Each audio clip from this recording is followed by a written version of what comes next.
చేతిలో సామాజిక అస్త్రం నెంబర్ వన్ నెంబర్ వన్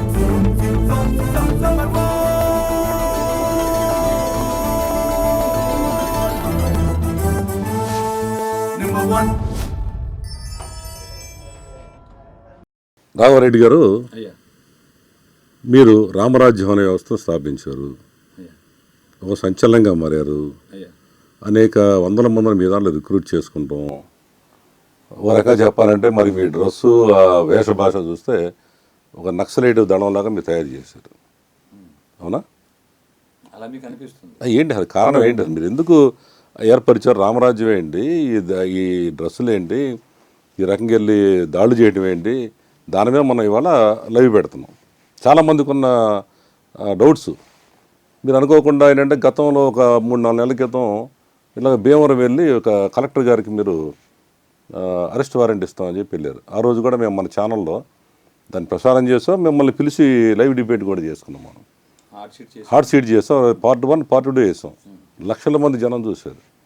చాలామంది గట్టిగా భలేవాడు దొరికారండి మీకు, అయిన ఎవరో సెక్షన్లు భలే చెబుతున్నాడు ఈయన అని అన్నోళ్ళు ఉన్నారు. మళ్ళీ అదే పరిస్థితుల్లో మొన్న అంత మీకు బాగా హైప్ వచ్చిన మీకు, అంటే ఒక సామాన్యుడు లా చదువుకోకుండా 10th క్లాస్ ఏమో చదివారు మీరు, ఉన్నట్టుగా ఈ రకంగా భయంకరంగా సెక్షన్లు చెప్పడం, ప్రభుత్వ అధికారులకు బాధ్యతలు మీరు చెప్పడం, తప్పు చేసిన న్యాయ వ్యవస్థను కూడా మీరు నిలదీయడం, ఇవన్నీ నచ్చినాయి జనాలకి. అలాగే మీరు చేసే ఈ కార్యక్రమాలు, గోవుల్ని వధించేవారి గురించి మీరు ఫైట్ చేయడం, చాలా మంచి క్యాండిడేట్ దొరికాడు రా అనుకున్నారు. సడన్గా ఏమైంది? మీరు ఈ మధ్య ఒక 2 నెలల క్రితం మేము కూడా ఆశ్చర్యపోయాం. ఇంట్రా చిలుకూరు బాలాజీ కూడా అంటే మంచి ఫేమస్ అయింది, వేల మంది జనం వెళ్తుంటారు అక్కడికి.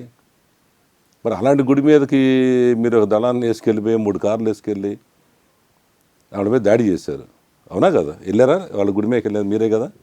తర్వాత అసలు మీరు అక్కడికి ఎలా ఆలోచన ఎందుకు వచ్చిందండి? కారణం ఏంటి? మీరు ఒక పక్క ఏమో సనాతన ధర్మం అంటున్నారు, హిందుత్వం అంటున్నారు కదా, మీరు పోయి ఎక్కడన్నా యాంటీ సనాతన ధర్మం మీద ఫైట్ చేయాల్సిన మీరు ఈ హిందూ ధర్మం అనిపిస్తున్న మన ఈ టెంపుల్ మీద దాడి చేయటం ఏంటి చెప్పండి మీరు ఒకసారి. 15 నిమిషాలు పోలీసులు కళ్ళు మూసుకుంటే భారతదేశంలో ఉన్న 100 కోట్ల మంది హిందువుల్ని చంపేస్తా అని చెప్పేసి ఓవైసీ అన్నారండి. అప్పుడు తర్వాత కాలంలో అది పెద్ద ఏమీ నేరం కాదని చెప్పేసి శిక్ష కూడా ఏమీ లేదని ఆ కోర్టు కూడా పుట్టేసింది అనుకోండి. ఆయనకేం శిక్ష ఏం వేయలేదు. అసలు 15 నిమిషాలు పోలీసులు కళ్ళు మూసుకుంటే 100 కోట్ల మంది హిందువుల్ని అతను చంపగలరా? అసలు 15 నిమిషాలు కాదండి, 10 రోజులు పోలీసులు కళ్ళు మూసుకుంటారు. అతను ఒక్కడే ఎలా చంపగలడు 100 కోట్ల మందిని? అయితే ఈ విషయం నాకు తర్వాత అర్థమైంది ఏమిటంటే, వారి వారి ప్రార్థనా మందిరాల్లో, ఆ మసీదుల్లో, లేకపోతే మదర్సాల్లో ఈ యొక్క భారతదేశాన్ని 2040-47 కల్లా వారి దేవుడి రాజ్యంగా ఎలా చేసుకోవాలి అని చెప్పేసి వాళ్ళు చక్కగా ప్రణాళిక చేసుకుని, బోధనలు చేసుకుని, ఎక్కడికక్కడ ఆ సామర్థ్యత కలిగినటువంటి, అంటే పూర్తి స్థాయిలో ఈ శిక్షణ ఇవ్వాల్సిన అవసరం కూడా లేకుండా ఎవరైతే సిద్ధంగా ఉంటారో, చాలామందిని రకంగా చంపి ఏమంటారు భారతదేశాన్ని వాళ్ళ సొంతం చేసుకోవడం కోసం ఎవరు బాగా చక్కగా మానభంగాలు చేయగలరు, ఎవరు మర్డర్లు చేయగలరు, ఎవరు ఇలాంటి కిరాతకాలు చేయగలరు, వాళ్ళందరినీ ఎంచుకుని మళ్ళీ వాళ్ళకి ఆయుధాలతో ట్రైనింగ్ ఇస్తున్నారు అని మనం అన్నీ చూసిందే కదండి. 1999లో కాశ్మీర్లో ఏం జరిగిందో తెలుసు, 47లో పాకిస్తాన్లో ఏం జరిగిందో తెలుసు, ఈ వెస్ట్ బెంగాల్లో కానీ లేకపోతే బంగ్లాదేశ్లో కానీ ఏం జరుగుతుందో మనం వింటున్నాము. మా దేవుణ్ణి మీరు నమ్మకపోతే, అల్లాని నమ్మకపోతే చంపేస్తాం వాళ్ళ సిద్ధాంతం. వారు ఆ పని చేస్తున్నారు. మీరు ఎవరైనా అక్కర్లేదు, మీరు అల్లాని నమ్మరా, చంపేస్తాం అంతే మేము అని చెప్పి చక్కగా వారు పని చేసుకెళ్ళిపోతున్నారు. ఇవన్నీ చూసిన తర్వాత ఆయన బహిరంగంగా ప్రకటించిన తర్వాత కూడా ఆయనకి శిక్ష లేకుండా కోర్టు వదిలేసిందండి.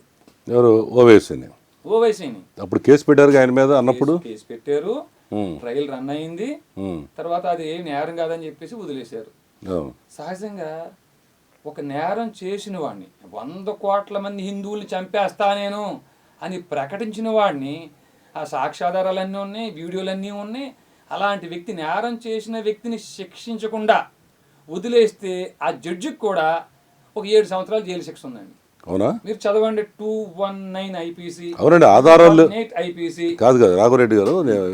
ఏంటంటే కేసు పెట్టారు పోలీసులు, ఆయన అన్నమాట మనం కూడా చూసాం. ఆధారాలు లేవు కాబట్టి కొట్టేశారు జడ్జి గారు. ఆధారాలు లేకపోతే పోలీసులు ఛార్జ్షీట్ ఎలా వేశారు? ఉమ్, ఆధారాలు లేకపోతే ఛార్జ్షీట్ ఎలా వేశారు? ఇప్పుడు ఆ వీడియో కూడా ఆధారం కాదండి. మరి ఆధారాలు లేకుండా పోలీసు ఛార్జ్షీట్ వేయొద్దు కదా.